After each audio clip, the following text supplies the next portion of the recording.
Oxford, city of dreaming spires, home of lost causes. Gilded youth punting down the river, pausing only to text their friends on their mobile phones. But it hasn't always been like that.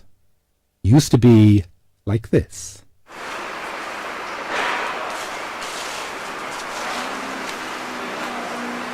Violence, robbery, murder, Oxford's got them all.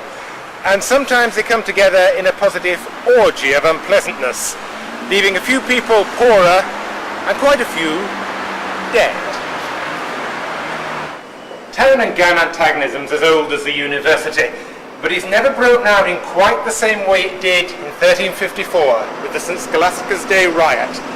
Here, on the southwest corner of Carfax, at the Swindlestock Tavern.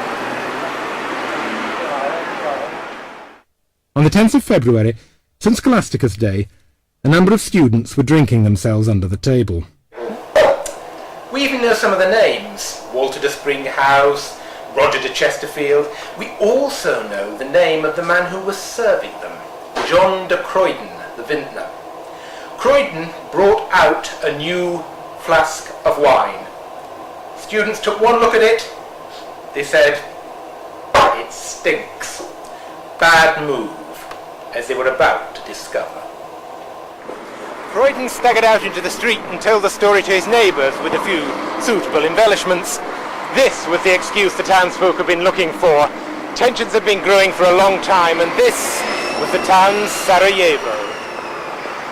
The town bell at St. Martin's Church opposite the tavern was rung to summon the townspeople together, and when the students strolled out of the Swindlestock, they had about 3 seconds to be very, very surprised before their energies were taken up fighting off the mob. The Chancellor of the University had been tipped off that trouble was brewing, and he headed up here to Carfax in order to calm things down. Unfortunately, he was met by a hail of arrows, decided discretion was the better part of valour, and ran for it. Reaching the University Church of St. Mary the Virgin on the High Street, he summoned the students by ringing a bell. And that's when battle began in earnest. The two sides, armed to the teeth, fought until the evening, but by some miracle no one was hurt. Well, that wasn't at all what the townsfolk had intended, so they gathered together to plan how an awful lot of people could be very seriously hurt the next day.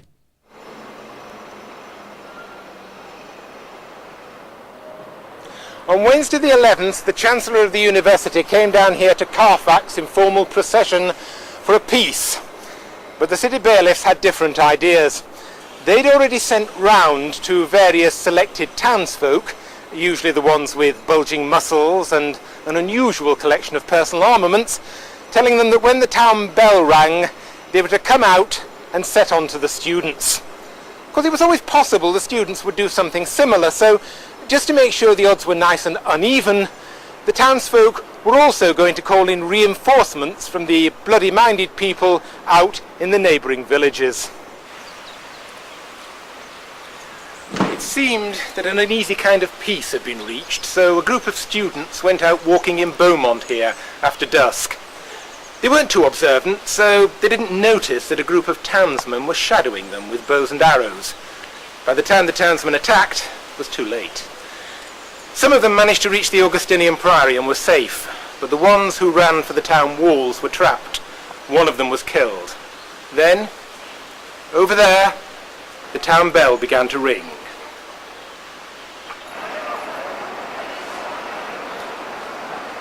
The students were reading logic, so of course they acted logically. They barricaded all the town gates, because they'd have a chance against the townsmen, but if the surrounding villagers got in, they hadn't got a hope at all. And it all worked very well, right up to the point where the villagers broke in here, at the West Gate. And then, effectively, it was all over. The villagers rampaged through the town, killing and maiming any students they came across, and stealing anything that wasn't nailed down. The carnage lasted until Thursday, with the townsmen slaughtering anyone who stood against them, throwing their bodies into cesspits and dunghills, until all the students who weren't dead had fled the town.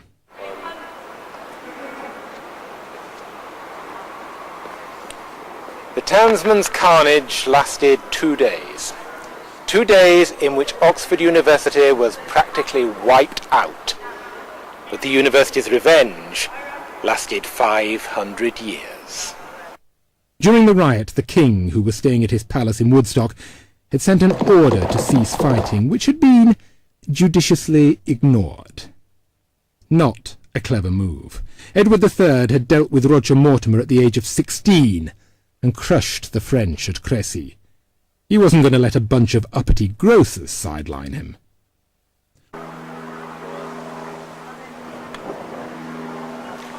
Once calm was restored, he sent word of the town's punishment. All its hard-won privileges were to be taken from it and given to the university. In addition, the Bishop of Lincoln forbade administration of the sacrament to any townsfolk. The bailiffs petitioned for mitigation of the sentence, but they were ignored. Only in 1357 were their privileges returned, but on one condition. Every St. Scholastica's Day from then on, the town was obliged to say a number of masses for the souls of the students killed. On top of that, the mayor and bailiffs, with 60 of the chief burgesses, had to attend St. Mary's Church and swear observance of the customary rites of the university.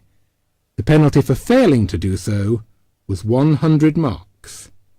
This annual reminder was so humiliating for the town that they looked for any way possible to wriggle out of it. In the reign of Queen Elizabeth, the townsfolk managed to avoid doing penance for 15 years, where they were fined 1,500 marks for the privilege. Again, in 1800, the Mayor of Oxford, Richard Cox, refused to attend here in St. Mary's on the grounds that what had happened 450 years ago was hardly his fault. He soon discovered otherwise when he was fined 100 marks. Only in 1825, barely a decade before Victoria ascended the throne, was the punishment finally lifted. And by that time, it had ensured that town and gown antagonism was a fact of life. And so the moral is, watch out who you're insulting in your local. And if you must have one over the 8, do take care about who's listening to your drunken boasting.